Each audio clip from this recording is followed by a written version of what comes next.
So, Maharaj, Pranam, from everyone. We have a few new people also since you last came. I think it was only last month only when you came.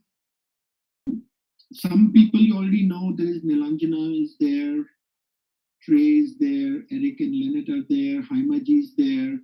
I think Seth is seeing you for the first time. Rajni ji, I think, might be seeing you for the first time. Then David and Mahesh Kala. So a lot of people are here, Maharaj. So maybe I don't know. This is an open forum. You know, we can discuss. Like, if you have any questions, bring it up to Maharaj. This is my you have you are studying, you have your own question, so this is an opportunity. Then we can share our thoughts with each other about any question we have in our mind. So Nilanjana is showing the hand. Yeah, thank you, thank you. Like, let me see. I'm not okay. Yes, Maharaj, Pranam. Namaskar. Yeah, I have a question. I actually wrote it down. So I'm just reading it. Maharaj, I've started listening to different talks and reading books. I think I have started enjoying and appreciating my life and lives around me more. It's more interesting, fulfilling, meaningful. Why? Really, I think I have started to understand the meaning of the books a little bit more.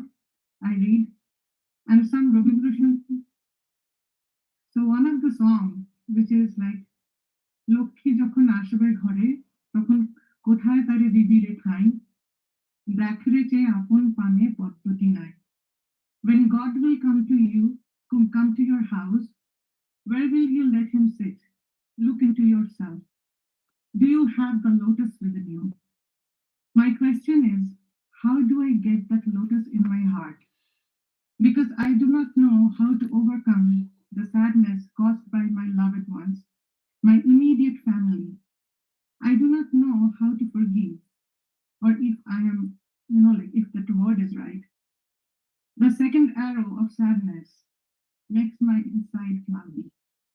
So, Maharaj, please teach me how to forgive and overcome my sadness so I can also have a lotus within me. Oh, you have put a big question to get out of the sadness of life. We are all struggling to get out of our sufferings. Simple thing. Spiritual life means to follow a path to overcome all sadness, sorrow, separation, and all suffering. So that is the path. It has been all the instructions we get from the Bhagavad Gita. We read in the Ramakrishna Gospel. That those are the ways. You know, suffering is suffering. Death is death. Bereavement is bereavement. It comes. It hits our heart. It will. We are not blocks of stone or wood. We are human beings. And that's the glory of human being, that we feel the emotions. But we have to overcome that.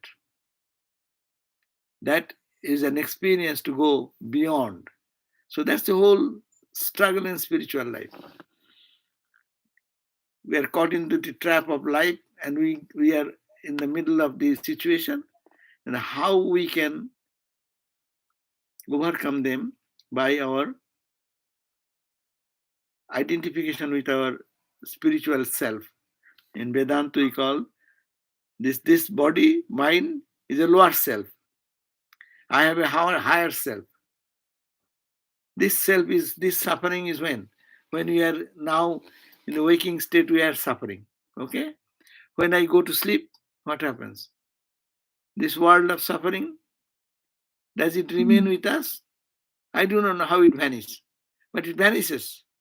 We live in the realm of our dream, and the dream becomes very real. When dream also goes away, then we go to sleep. When the mind goes back to its sleep mode, then what happens? all our sorrows, all our suffering, all our joys, all our pains, agonies, whatever we get anywhere, everything is gone. That means how to train the mind. If our mind, while now I am in waking state, if I can transcend the mind into that level with God, which is called consciousness, which is called joy, which is called God is all joy, no? God is all bliss. So if I can lift my mind into that consciousness, then what happens? Then the world will remain as it is. That's why there is a song in Bengali, Deho jane ar dukkho jane, mon tumi anonde thako. Let oh my mind, you be in happy mood.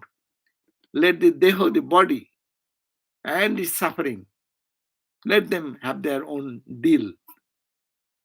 That means so long body is there, suffering is there. So long mind is there, suffering is there. But you go beyond body and mind. How to go? By prayer you can go. By Vedantic analysis we can go. By meditation, thinking, not thinking of the problem, but going to God in the heart of heart. It is already seated here. So these are karma, jnana, yoga, bhakti. Any of the path we can take, or all of them we can take. And to withdraw the mind and purify the mind, not we get too much entangled into the world, because mind is associated with this world so many years and lifetimes. So we have to detach from this, but attach to our real nature, which is eternal. Our attachment to the world brings suffering, but detachment to the world makes us free. But detachment means not ignoring, but detachment means connecting with our higher self, which we simply say God, love, blessings, peace, Atman, Brahman, all this terminology is. Then we call it by the name divine entities like Durga, Kali, Shiva, etc., etc. So you have raised a big question. The question is that the world is there and we are a part of this world. We live in the world. Suffering is inevitable. And joy also comes occasional. But joy is also temporary. Suffering is also temporary. But beyond joy and suffering, you still see, we in our life from our childhood till today, how many incidents of suffering, joy, bereavement has happened. But still I am standing here now. Is it not? There is somebody in me who stands unchanging. So this is the point. We have to think there in me, there is something unchanging reality. And I am to touch that ground. So how? By meditation, by prayer, as I said. Rabindranath Tagore, you quoted, Rabindranath Tagore got so much of suffering. Huh? And how he took it. That song, you remember? Je rate mor duar guli bhanglo jhore. That night when my heart was broken, shattered by this loss of my son. No? But I do not know. Jani nai tu tumi ele amar ghore. I didn't understand that you, by taking away my child from my bosom, but you have entered, made your way in my heart. So higher consciousness, no loss, nothing. All loss is in little. All poloiya thaki tai jaha jai taha mor jai. I live with the petty things, little things. That's why what I lose forever. তোমারও অসীমে মনোপ্রাণ নিয়ে যত দূরে আমি যাই, in your infinitude, as I move into the infinitude of you, there is no loss, there is no death, there is no bereavement, there is no suffering. But when I separate myself from my infinite eternal self and look at this physical body and mind, there is all suffering and pain. So whole philosophy of spiritual life is to forget this little self, little mind, myself, and to expand it into the infinitude of God. Every mind is my mind. Every body, God resides in every heart. So I am connected there. So to expand, Swami Vivekananda said, expansion is life, contraction is death. So these are the all ways our scriptures have suggested. Okay. I'm Swamiji. I don't know, like, it's not easy. No, it's not easy. It is lifelong. So what is easy in life? Tell me what is easy. To get a degree wasn't easy. BA, BSc degree, MA, MSc degree, was it easy? To get a school examination passed, 8th grade, 7th grade wasn't easy thing. You ask the children, they will say, what difficult is this? We forgot all those things. Everything is difficult. But here is, we want, after getting passing a school examination, a little joy is there. I have passed the examination. No, this is the examination before our life and death question. We have to transcend that. That needs more dedication.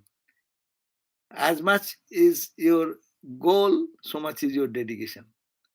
As high is your goal, that much dedication, more dedication is necessary. But there is a joy. It is not only suffering. This process is difficult, but we can overcome. That's why called sadhan karna chahiye manua.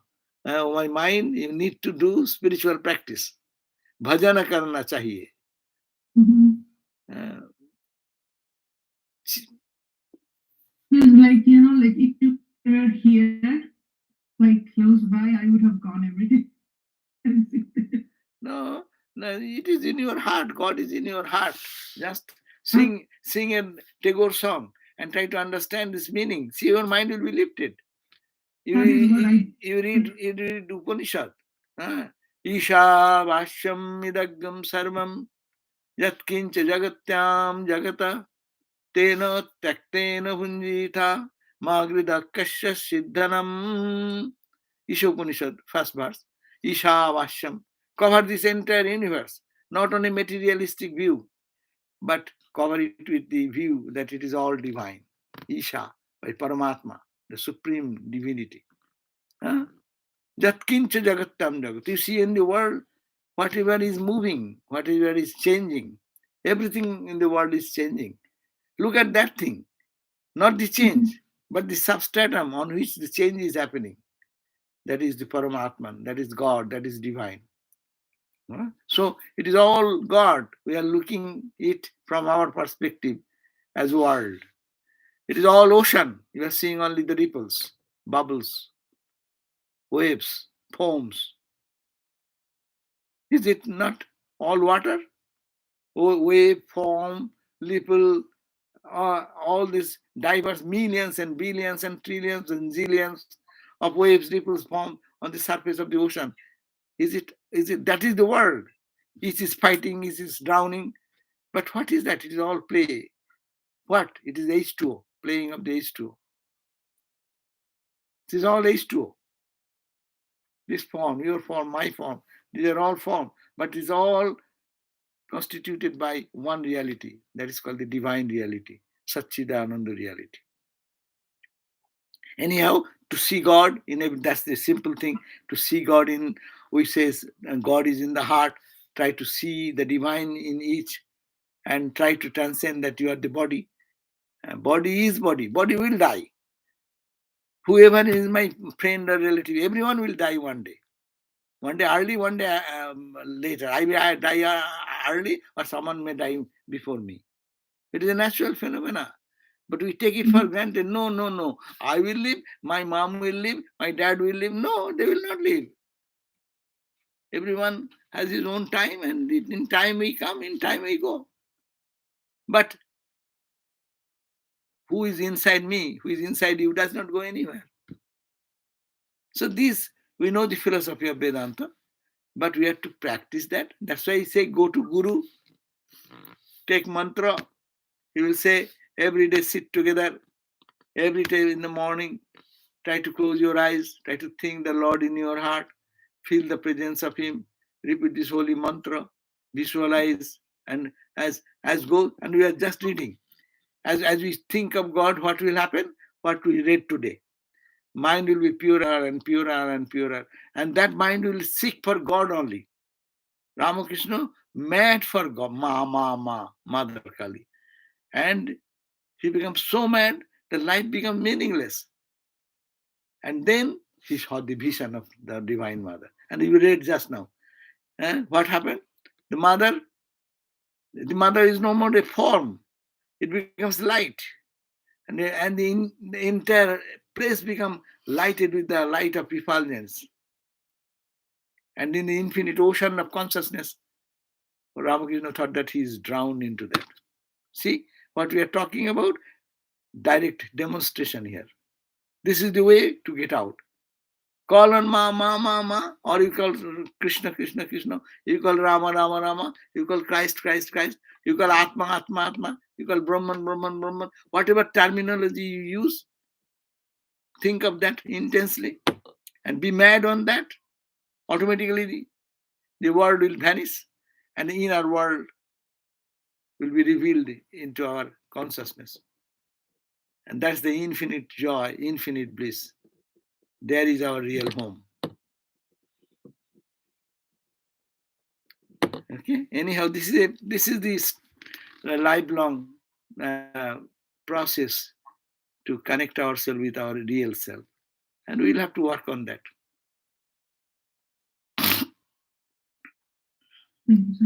Anyone? Another question? I think Maharaj Seth had a question. We were discussing it on our WhatsApp group. Seth, is it okay for you to bring up the question here?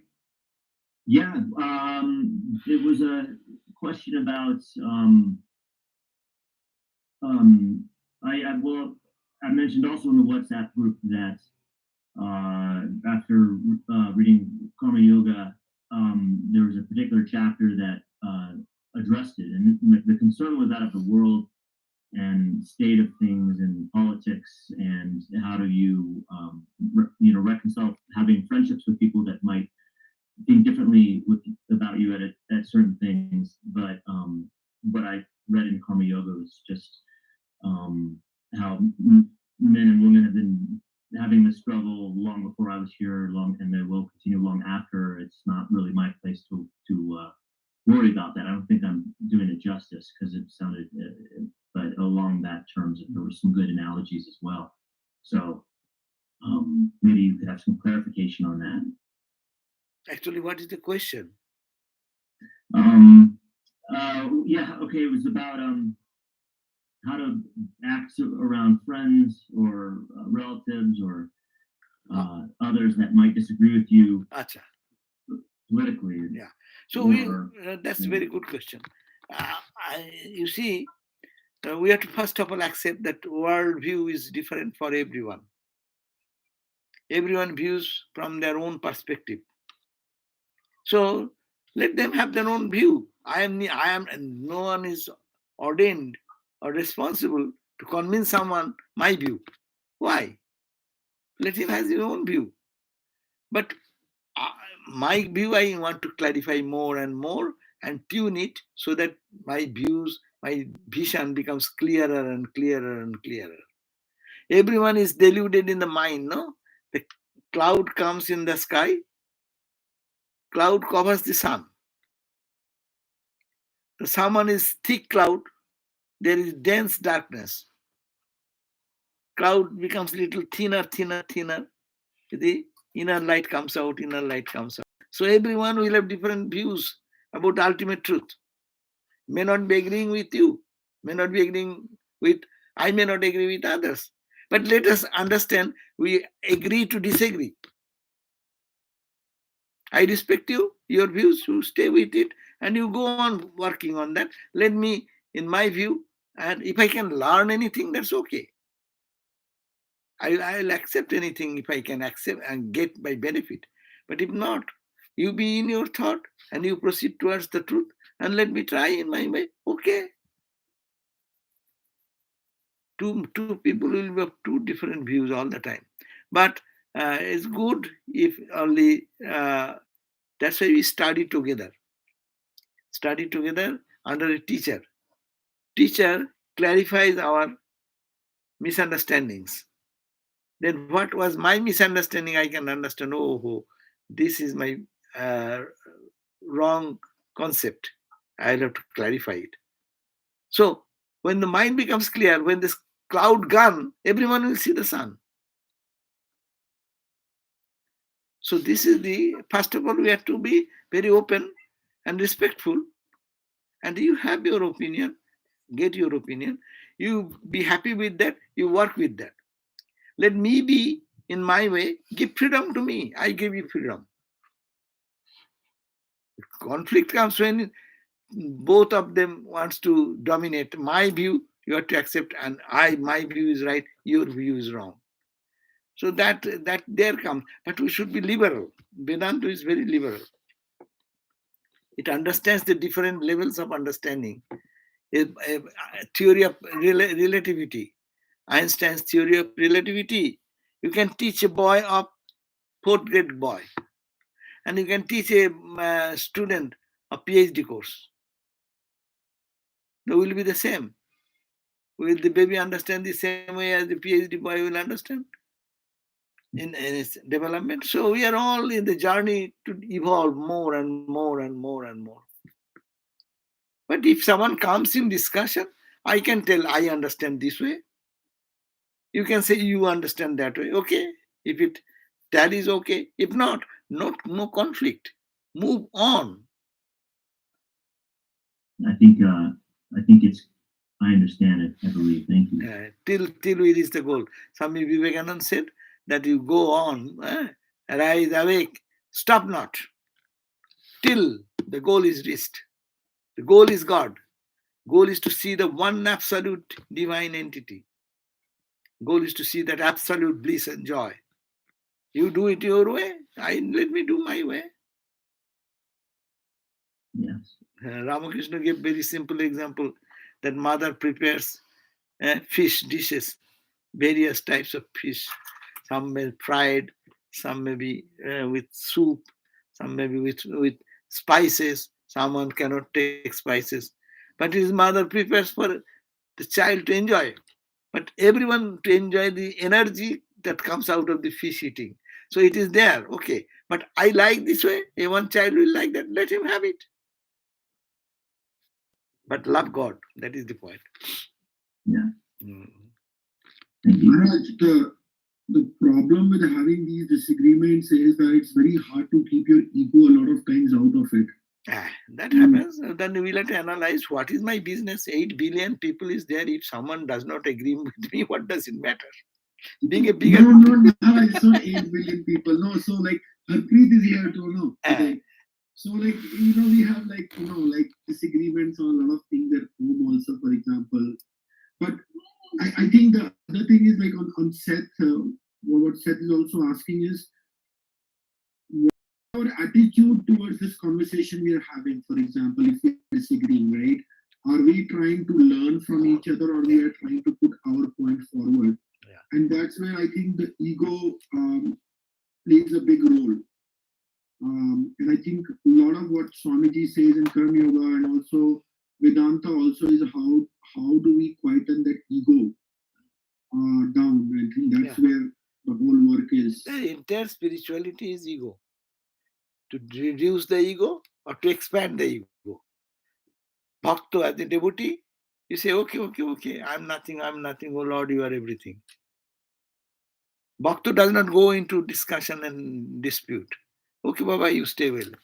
Jnani will say, yes, I. Then what is that I? I understand. The do I mean the body? So expand out of the body, go to the mind, to the intellect, to the ego, and go beyond.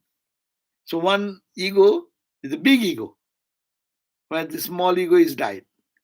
And in Bhakta, the ego becomes 0, 0, 0, 0, I am nothing. So both are reaching the same goal. But so long we are in the body, we will have our ego. But we have to analyze the purpose of our discussion is what? Purpose of our discussion is not only fight, but purpose is that we should understand how we understand the reality, or what is my concept about God. And in day-to-day life, there will be differences of opinion. There also we have to find some art of living, how we can create some art. how we can, most of the religion fight with one religion with the other, that because of this misunderstanding. Ramakrishna came to solve that. I give the example to understand that you are going to reach the top of a mountain. No. So you are taking a trail which on the eastern side, and I am taking a trail from the western side. Another is taking from the northern, another from the southern. The four people may fight because you see four vistas are different. From your north, from the eastern side, you have a different vista. Yeah. And on the western side, there is a different vista. Yours is wrong, mine is wrong. Don't say so. You are seeing in that level, it is you are true. They are seeing from that level, it's true. But let us move on. Don't fight. Keep your energy functioning towards the reaching the goal. So walk up, up, up, up, up, up, up. Both of you up and go and reach the cliff and see the vista now. No difference. Yeah. So we'll have to make a understanding that difference will be there. So long we live in the level of this duality, and so long I have a human personality, ego, it will happen. But how we can overcome that? Ramakrishna came as an embodiment of harmony and peace. He practiced all these disciplines and all these conflicting ideas. Then he said, don't criticize anyone. Everyone is moving towards the same truth. Even the people who are apparently seems to be non-spiritual, a thief, a burglar, he is also moving towards the truth because he wants peace. He wants joy by stealing money, by killing somebody. I will be happy. So they want happiness. Do not know which way to get the happiness. Wrong way or right way. But wrong way is also necessary to come to the right way. People doing wrong things again and again, then they feel, oh, I suffer because I did this wrong thing. So they come back to the route, to the right path. There was a story in the Ramayana, who wrote the Ramayana? Valmiki. Valmiki was a thief, highway robber. He used to rob things from everyone. And one the Narada, the King Narada, not King Narada, but the sage Narada came and pointed out to him, hey, why are you destroying the peace of so many people? You are killing and stealing their from money, wayfarer, those who are going pilgrims, you are stealing them. Why? And you are incurring sin. Why are you doing that? Then he never thought of that. Then he said, I feed my parents. That's why or family. I have no other income, so this is the way I earn income. Well, no. Will your sin be shared by anyone? Well, no. No, yes, they will be shared because I am doing for them. But he understood that no, you have to carry your own action, karma, and its reaction. It will come to you back.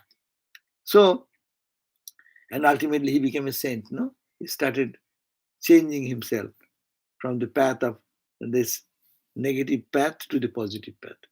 So our life changes. So everyone is searching for God. Everyone not knowingly, knowingly equals spiritual people, not knowingly is worldly people. But worldly people, every sinner has a future and saint has a past. So who is a saint today, he has a past bad activities, and out of the experience came and he turned in life into the good and noble path. So this is the way we should keep our vision open. Okay. Thank you. Answer. Yeah. Anything more? I think when we try to persuade someone, then the conflict happens. And persuade, not only that, we want to make them that you have to accept what I understand. That is the right thing. Anyhow, this We life. we have time for one more question. Does anybody have a question for Maharaj? Yeah, we are only few minutes, sir. Okay. Let us do one thing. We have a question, Maharaj, from Charles. Okay, Charles. Hi, I've heard it say that ignorance is beginningless, and I didn't know if that means that it's always been. No, It's it means or I it's do not know. never began, so it doesn't exist. No, ignorance means now we are in ignorance. We do not know we are divine. No. If I ask when did it start, I don't know. In this life, when I was born ignorant like this. And now I am aged about 70, 80 years old. I am also still ignorant. So it seems that ignorance has beginningless. We do not know when it started. In this life, previous life we forgot together. Many people don't believe in previous life. So when the ignorance started, this question is not tenable. Acha, ignorance will continue? Well, yes, I see. No. When you attain knowledge, then your ignorance is gone. That's why ignorance ends at a point when knowledge dawns. Darkness goes away when you bring a light. So this is the two ideas, ignorance and knowledge. But that's why it is said ignorance has no beginning, but ignorance has an end. With the wisdom, ignorance goes away. That's why you call Brahman, our real self is beginningless and endless because it is infinite. But ignorance is also has an end, but we do not know. Now, like an example is given the dream. You see in the dream that suddenly a tiger is chasing you. If you now cry, where did the tiger come from? No, you cannot find the solution. When you woke up, then you say, oh, no, it was in dream. When it started, we do not know when I was seeing the dream. It started when I cannot put that question. So we are in a dream now. I am talking to you. This world of existence is in ignorance. So this is, I do not know. When we will wake up from this condition to our real self, then this world will vanish. It will be all bliss. And when you come down from that experience, you see God everywhere. So you could say ignorance never began. It is beginning. It is continuing. Okay. It is there from the beginning. But when it began, we do not know. Which year it started, we do not know. Okay. Thank you all. Thank you all for. Maharaj, one more question, Okay. if you don't mind. Maharaj, pranam. This is Nutri. So I know you have to go, but I'm just like wondering. This is a disconnected two-part question. First thing is, like I may be on the bhakti part, right? I'm trying, but then there is this real thing that I'm seeing in people around me. This concept of fear of being poor, fear of being unhappy, fear of losing this one, and it doesn't seem like it's like it feels like a mental condition, right? I can see some of my immediate family members have fear of everything. And it doesn't seem like, even with the amount of bhakti that's been done or good karma, like that just disappears. And I know it is samskaras from past life, you can see that. And do you think that there is something called real mental disease? You know? We are all subject under mental disease. We are all mentally we are all mental disease people because No, all okay, but now listen, fear, right? listen, Fear and anxiety, listen. it's like really impacts your day-to-day living. Yeah, You know? So how because do you overcome that? yeah, true. Fear really is because everything we can lose. That's the fear. You have your youth, you can lose your youth. You have your eyes, you can lose your eyesight. You have ears, you can be dumb. So you cannot speak. So there is a chance of losing. But we are fearful because we have to lose. I have bank balance. If the share market condition goes down, I will be pauper tomorrow. So losing money, losing house, losing losing job, losing my friendship, losing my relationship, losing my anything, loss, because we are wanting to, but hold on the little. We are holding on to the Nipala. If you have anything, Chuti Bhayam, you have name and fame, there is a Chuti Bhayam, Mane Chuti Bhayam. If you have name and fame and great honor in the society, there is a fear of losing that. So everything is Vanita. Vairagam evo abhayam. If when you say, I don't care for anything, you become free. You say, I am fearful of my death. Everyone will die. Tell your mind, I will die. What's there in it? Everyone is dying. 8 billion people will die. Am I very special? Today at this point, how many people died? Why? Why am I fearful? Let me face this brute. When it comes, it comes. Live in joy, live in spirit, live in power. So you are unnecessarily making your mind weak and thinking that I lose and lose and lose. We are losing all the time. Can anyone hold their beauty? Today 1 hour we are talking. By that 1 hour we have become old. Our hair has grown little gray. 1 hour. So we cannot stop anything to stop from changing. Changing will go on, but there is an unchanging reality in me. I don't lose that. Let it go. So if we be bold enough to say, I don't care. Let us say every day, I don't care. Money, if it is lost, lost. But I am trying my best to keep the money in good holding. Okay. I am keeping the house in good holding, a good painting and this and that keeping up. I am keeping my food ready to have good nourishing food. But if it does not happen, does not happen. Okay. What is that to it? So boldness, that's called renunciation. The verse ends it, Sarvang Vastung Bhayanitam. Everything in this world is followed by fear. Vairaggam eva abhayam. When you say, I don't care for it, then you are free. Okay, this is a practice. Thank you, Jaima. Om Shanti Shanti Shanti Hari Om Tat Sat Sri Ram Krishna Arpanamastu. Very glad to see you all. We will be